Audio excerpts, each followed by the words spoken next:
Welcome to Meet the Controller with Lensford McKenzie. This is our new career-oriented interview format by the Controllers Council. My name is Neil Brown, Executive Director of the Controllers Council. And before I introduce our controller, allow me to cover some brief housekeeping items.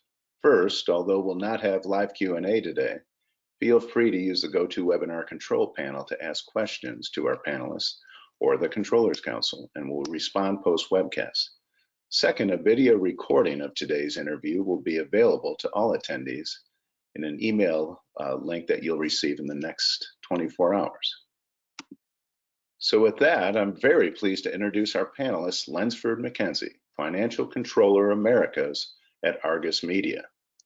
Prior roles included controller and accounting stints in the energy and finance consulting sectors and audit roles in public accounting. Lensford earned a bachelor's in accounting and finance from the University of Houston. Lensford, welcome and thanks for joining us today. Thank you, Neil, for having me today. It's my pleasure to join this session. I look forward to the discussion. Excellent, thank you. So let's get right to that.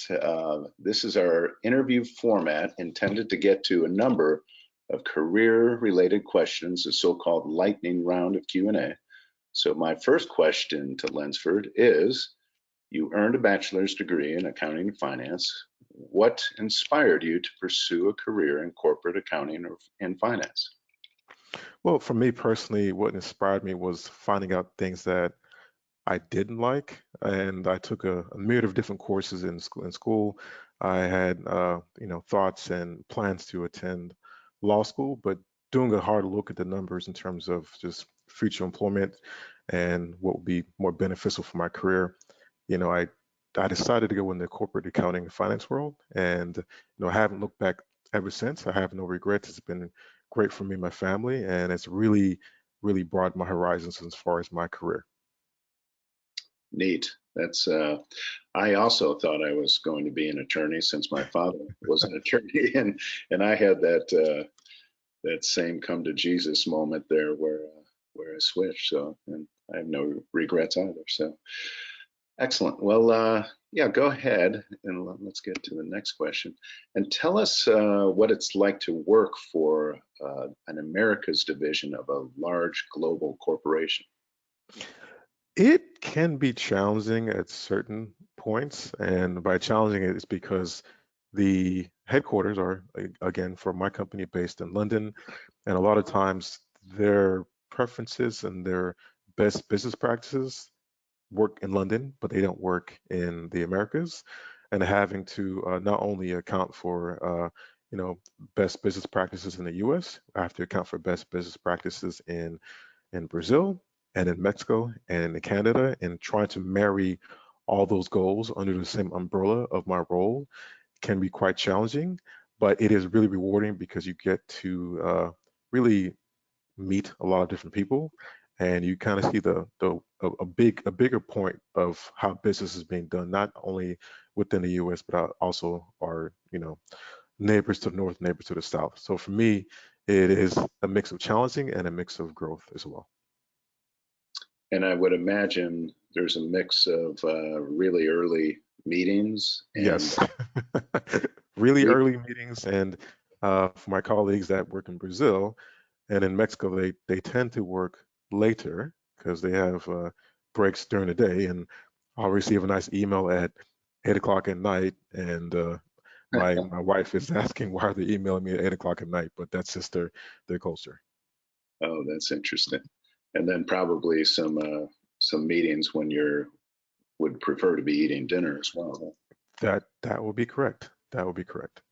But you adjust, and like I said, I've been with the company for almost 3 years, and if you'd asked me, 3 years prior to my enrolling or acting as the controller for the Americas division in Argus, I probably would have said there's no way I'd be working on a Monday at 9 o'clock at night, having a meeting, or having a meeting on Tuesday morning at 4 o'clock in the morning because of the time difference for my London colleagues. But like anything in life, you get used to it and you just adapt. You bet. So who do you report to then? Do you report to a CFO in the Americas, or do you report to corporate? Or So we kind of have a matrix style leadership, where I don't necessarily report to just one person. So in the Americas, I report directly to our senior vice president of the Americas, and I also report directly to the CFO of the entire company, who's based in the UK.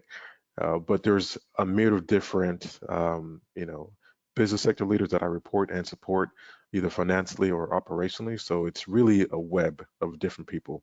But the end all be all say on top, in regards to my career with the company, would probably start and end with our CFO, Stuart Ashman, in London. gotcha. And your resume looks like you've been in the energy sector Mhm. for a good portion of your career. Is that right? That is correct. That is correct. I've touched pretty much every single aspect except for maybe E&P related companies. So I've done oil field services, manufacturing. I recently had a stint at a startup petrochemical company who was attempting to introduce a unique wax that was only actually manufactured in South Africa, and they're trying to establish a footprint in the U.S. But due to budget overrides and just not being able to manage a plant, they were unable to move forward, and the private equity company decided to end the project. So I've touched a lot of different spots. I would say by far, Argus has the most, I would say, most interesting product in the sense that we are providing information, and I feel that information will be the most valuable commodity going forward in the new century in terms of finance and risk and just business overall. And obviously, right now, the worldwide energy sector is going through quite a few issues, right? So is it even more important right now for this Correct. Correct. panel? By far, our client base relies upon us even more so because of the fluctuations in crude and oil products, and we are at the forefront of providing that information to huge organizations and your mom and pop shops who are just trying to make it. So, um, you know, if there's ever been a time for our services to be needed, now's the time. Wow, right place in the right time. Right time.